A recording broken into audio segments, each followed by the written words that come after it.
All right, I just picked this up to work on for a customer of mine. This is a John Deere 318 lawn tractor. It's pretty heavy duty, kind of smaller size. I wouldn't even say it's mid-size, I guess, but heavier duty, smaller size lawn tractor. It's got hydraulic hookups on the front, which you can see there's 2 hoses on the right and 2 on the left over there, as well as I believe it's got, yeah, power steering there, power steering assist. That's what that cylinder is there, at least as far as I can tell, and a couple of little nice odds and ends. But basically her complaint was that she was pushing a small pile of dirt up her hill to kind of fill in some holes, and it just stalled out on her. It kind of just quit, and she said no matter what she does, she cannot get it to crank again. She didn't have any sort of electrical tools or anything. She's somewhat mechanically handy, but she said she kind of checked your basic things, tried to look for fuses, didn't see anything, and charged up the battery. That didn't do anything. And kind of the way she described it, I'm pretty confident it's either going to be a safety switch or a dirty connection somewhere. Could be something like a fuse or a ground as well, but definitely an electrical problem that's going on. I'll kind of show you what's happening here. All right, so we're setting up on the thing. It's in neutral. Put that in, put it into park, and the power takeoff is also turned off. So let's see.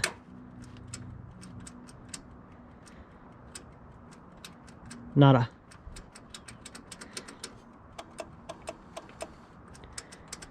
So, and if you engage the power takeoff, that's working. So more than likely that switch isn't bad. But when I was there and I had 2 hands, I was kind of finicking around, messing around with the switch, because that 180 that I've got there has a dirty connection somewhere in the switch, and so you kind of got to jiggle it just a little bit while turning the key, and then that one will pop off and stay running. It's just the actual to get it to turn over. So went ahead and took the side covers off, just that way we could actually kind of see what we're dealing with here. It is a 2-cylinder horizontal Onan engine, and I just watched a Musty video. God, was it a couple days ago? Yeah, something like that. And he's working on a what is it, a snapper riding mower or something that some subscriber found at the dump and gave to him, and he was talking about how much he loved these horizontal small engines, something about how they ran so good or something like that. So anyways, I didn't see anything kind of with my basic quick inspection. You know, the grounds are still connected, all the plugs are still connected. I was going to pop the hood off, but it's not complicated. It just doesn't really need to come off right now. So I just disconnected the headlight harness to get that out of the way. So I'm going to see if I can't dig around here and find the starter, and see if I can just jump power straight to the starter and see if anything happens. Obviously, I don't think this has a problem with the starter that wouldn't cause it to die out, but I mainly just want to see to make sure the starter's still good, because if I end up start touching electrical switches and it ain't cranking over, I might have solved the problem, but I might go crazy trying to figure out why it won't crank over. So I first need to verify that the starter itself is actually good. Alright, I'm going to try out this charger I got from the auction and see if this actually turns it over or does anything.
Alright, so that leads me to believe it can only be one of two things.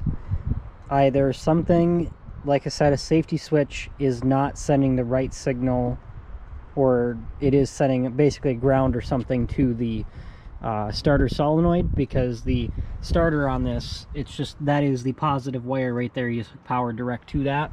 So I'm going to trace that wire back, see if I can find the starter solenoid, and then see what happens when I try cranking the key with all the safeties disengaged. See if I'm getting power at the one side of the starter solenoid. And if I am, but I'm not getting power at the other, then that means I have a bad solenoid. But if I am not getting power when I'm turning the key, then that means I have a bad safety switch. And then I would just kind of go around and start bypassing safety switches and see which one actually sets the thing off. Probably not even going to bother posting this video. It was such an easy fix. You could see I ended up getting it running when I jumped power to the starter and had the key on. So it wasn't a safety switch that was causing it to lose spark. It was a safety switch that was causing it to not start and actually not crank. And the only switches that could be, as far as I'm aware on this machine, is either the seat switch or the neutral safety switch. There might be something for the park lever down there as well. But all I did, these are the two wires that came off of this switch. See if I can get you a better angle of it. Right down in there. So you see when you move it out of neutral, it opens the circuit and tells the wires, it basically loses connection and tells the wires, you know, hey, it's not in neutral, so don't crank. But even with it fully all the way over like that, the actual switch itself is bad. So I think what she meant to say when she was kind of explaining to me what happened was that it stalled out on her and she couldn't get it to start again. Probably because she was putting too much of a load on it, and then it did stall out, and, you know, it was just coincidence. It wasn't, it lost spark or anything like that. It just basically lost the ability to crank over. So I just connected these two things together. They're extremely tight. They're never going to come disconnected, you know.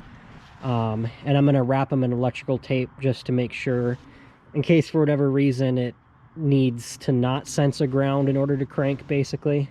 If one of them is a ground wire and the other is basically a kill switch for the starter solenoid. So like I said, I'm going to wrap those in tape here quickly. And then I cleaned out the insides of the battery terminals as well for her. And I should mention, I did check that there was oil before trying to start it, and it was full. You know, it was recently changed anyways. So yeah, I'll just kind of show you here. Just super easy. Turn the key. Fires right up, no problem. I am jealous of the power steering though, I have to admit that.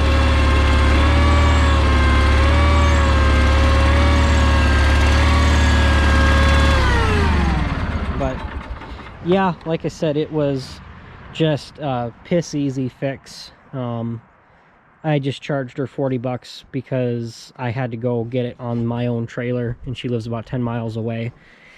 And you're not going to find a single small engine mechanic anywhere anymore who would come get the whatever it is that's broken down, load it up on their own trailer, haul it back to their own shop, fix the problem, and deliver it back to you for $40. It just doesn't exist.